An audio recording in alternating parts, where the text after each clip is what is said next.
Exam capsule.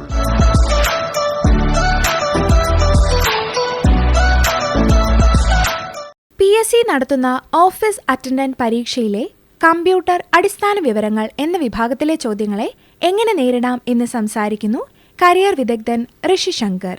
3 മാർക്കിന് സിലബസിൽ കണ്ടുവരുന്ന ഒരു മേഖലയാണ് കമ്പ്യൂട്ടർ അടിസ്ഥാന വിവരങ്ങൾ.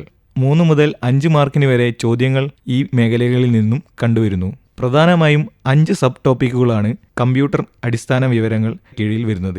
അതിലൊന്ന് ഹാർഡ്വെയർ ടോപ്പിക്കിൻ്റെ കീഴിൽ വരുന്ന input devices, output devices, memory devices എന്നിവയാണ് പ്രധാന മേഖലകൾ. ഒരു ഉദ്യോഗാർത്ഥിയെ സംബന്ധിച്ചിടത്തോളം ഏറ്റവും എളുപ്പത്തിൽ മാർക്ക് സ്കോർ ചെയ്യാൻ പറ്റുന്ന മേഖലകളാണ് ഹാർഡ്വെയർ മേഖല. അതിൽ തന്നെ ഇൻപുട്ട് ഡിവൈസസായ മൗസ്, കീബോർഡ് പോലുള്ള ഉപകരണങ്ങളുടെ അടിസ്ഥാന ധാരണ ഏതൊരു എക്സാമിനും 1 മാർക്ക് നിലനിർത്താൻ സഹായിക്കുന്ന കാര്യങ്ങളാണ്. ഏതൊരു എക്സാമിനും മെമ്മറി ഡിവൈസസ് എന്ന മേഖലയിൽ നിന്നും ഒരു ചോദ്യം പ്രതീക്ഷിക്കാവുന്നതാണ്. മെമ്മറിയെ സാധാരണയായി 2 വിഭാഗങ്ങളായി തരംതിരിച്ചിരിക്കുന്നു. ഒന്ന് പ്രൈമറി മെമ്മറി, അതുപോലെ തന്നെ സെക്കൻഡറി മെമ്മറി. പ്രൈമറി മെമ്മറിയായ റാം, ക്യാഷ്, അതുപോലെ തന്നെ രജിസ്റ്റർ എന്നീ മെമ്മറികളെ പറ്റിയുള്ള അടിസ്ഥാന ധാരണ ഒരു ഉദ്യോഗാർത്ഥിക്ക് വളരെ അത്യാവശ്യമാണ്. അതുപോലെ തന്നെ ചോദ്യങ്ങൾ വരുന്ന മറ്റൊരു മേഖലയാണ് secondary memory. Secondary memory devices ആയ hard disk, optical disk, SSD, അതുപോലെ തന്നെ ഇവയുടെയെല്ലാം സ്റ്റോറേജ് കപ്പാസിറ്റി, SSDയുടെ പൂർണ്ണരൂപം, ഇതുപോലെയുള്ള പൂർണ്ണരൂപം പോലെയുള്ള മേഖലകളും നമ്മൾ വളരെയധികം ശ്രദ്ധിക്കേണ്ടതാണ്. IT-യിലെ പ്രധാനപ്പെട്ട മറ്റൊരു മേഖലയാണ് സോഫ്റ്റ്വെയർ.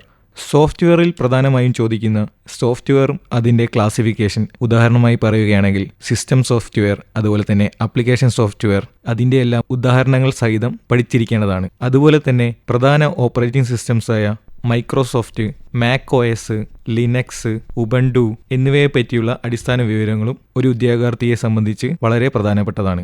ആപ്ലിക്കേഷൻ സോഫ്റ്റ്വെയറുകളിൽ തന്നെ വളരെ പോപ്പുലർ ആയിട്ടുള്ള word processor, spreadsheets, database packages, presentation, image editors, അതുപോലെയുള്ള മറ്റു പ്രധാനപ്പെട്ട നിത്യജീവിതത്തിൽ നമ്മൾ ഉപയോഗിക്കുന്ന സോഷ്യൽ മീഡിയ പ്ലാറ്റ്ഫോം എന്നിവയെ പറ്റിയുള്ള അറിവും വളരെ പ്രധാനപ്പെട്ടതാണ്. ബേസിക്സ് ഓഫ് പ്രോഗ്രാമിംഗ് എന്ന മേഖല സിലബസിൽ എടുത്തു പറഞ്ഞിട്ടുണ്ടെങ്കിൽ കൂടിയും വളരെ പരിമിതമായ രീതിയിലാണ് അവിടെ നിന്നും ചോദ്യങ്ങൾ കണ്ടുവരാറുള്ളത്. അടുത്ത വളരെ പ്രധാനപ്പെട്ട ഒരു മേഖലയാണ് കമ്പ്യൂട്ടർ നെറ്റ്വർക്ക്സ്. കമ്പ്യൂട്ടർ നെറ്റ്വർക്ക്സിൽ നിന്നും ഈയിടെയായി വളരെയധികം ചോദ്യങ്ങൾ കണ്ടുവരുന്നു. ഒരു ഉദ്യോഗാർത്ഥിയെ സംബന്ധിച്ചിടത്തോളം ഉറപ്പായും മാർക്ക് നേടാൻ കഴിയുന്ന ഒരു പ്രധാനപ്പെട്ട മേഖലയാണ് കമ്പ്യൂട്ടർ നെറ്റ്വർക്ക്സ്. കമ്പ്യൂട്ടർ നെറ്റ്വർക്ക്സിലെ LAN, WAN, MAN പോലുള്ള ടോപ്പോളജികളും കമ്പ്യൂട്ടർ നെറ്റ്വർക്ക്സിൽ പൊതുവായി ഉപയോഗിക്കുന്ന ഡിവൈസുകളായ സ്വിച്ച്, ഹബ്ബ്, റൗട്ടർ, ബ്രിഡ്ജ് പോലെയുള്ള കാര്യങ്ങളെ പറ്റിയുള്ള അറിവും വളരെയധികം ഉപയോഗം ചെയ്യുന്നതാണ്. അതുപോലെ തന്നെ ഇന്റർനെറ്റിൽ നിന്നും ലഭിക്കുന്ന സർവീസുകളായ www, ഇമെയിൽ, സെർച്ച് എഞ്ചിനും വെബ് ബ്രൗസറുമായുള്ള വ്യത്യാസം, വിവിധതരം വെബ് ബ്രൗസറുകൾ, വിവിധതരം സെർച്ച് എഞ്ചിൻസ്, ഇവയുടെ ഉദാഹരണങ്ങൾ എന്നിവയെല്ലാം ഒരു ഉദ്യോഗാർത്ഥി വളരെയധികം അറിഞ്ഞിരിക്കേണ്ട ഒരു മേഖലയാണ്. ഇന്റർനെറ്റ് മേഖലയിൽ നിന്നും അടുത്തതായി വളരെ പ്രധാനപ്പെട്ട ഒരു മേഖലയാണ് ഗവേണൻസ്. ഈ ഒരു മേഖല കേരളവും ഭരണവും ഭരണ സംവിധാനവും എന്ന മേഖലയുമായി ലിങ്ക് ചെയ്യുന്ന ഒരു മേഖലയാണ്. പ്രധാന ഗവേണൻസ് സ്ഥാപനമായ അക്ഷയ, ഫ്രണ്ട്, അതുപോലെ തന്നെ പഞ്ചായത്തുകളിൽ നമ്മൾ ഉപയോഗിക്കുന്ന സോഫ്റ്റ്വെയറുകൾ, അതുപോലെ തന്നെ G2G, G2E എന്നീ മേഖലകളിലെ ധാരണ ഈ മേഖലകളിൽ നിന്നും മാർക്ക് സ്കോർ ചെയ്യാൻ ഒരു ഉദ്യോഗാർത്ഥിയെ സഹായിക്കുന്നതാണ്. അടുത്തതായി IT-യിൽ നിന്നും നോക്കേണ്ടതും അവസാനത്തേതുമായ ഒരു പ്രധാനപ്പെട്ട മേഖലയാണ് cyber crimes and cyber laws. ഈ മേഖലകളിൽ നിന്നും ധാരാളമായി ഈയിടെ നടക്കുന്ന എക്സാമുകളിൽ ചോദ്യങ്ങൾ കണ്ടുവരാറുണ്ട്. അതിൽ തന്നെ വളരെ പ്രധാനമായിട്ടും അറിഞ്ഞിരിക്കേണ്ട ഒരു മേഖലയാണ് IT act and other laws.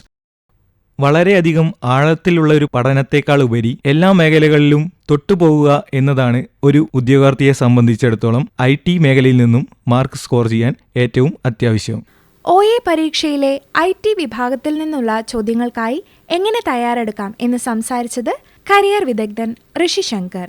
ഈ പരീക്ഷയിലെ ഇന്ത്യൻ ഭരണഘടന എന്ന വിഭാഗത്തിൽ നിന്നുള്ള ചോദ്യങ്ങൾക്കായി എങ്ങനെ തയ്യാറെടുക്കാം എന്ന് നാളത്തെ എക്സാം ക്യാപ്സ്യൂളിൽ കേൾക്കാം.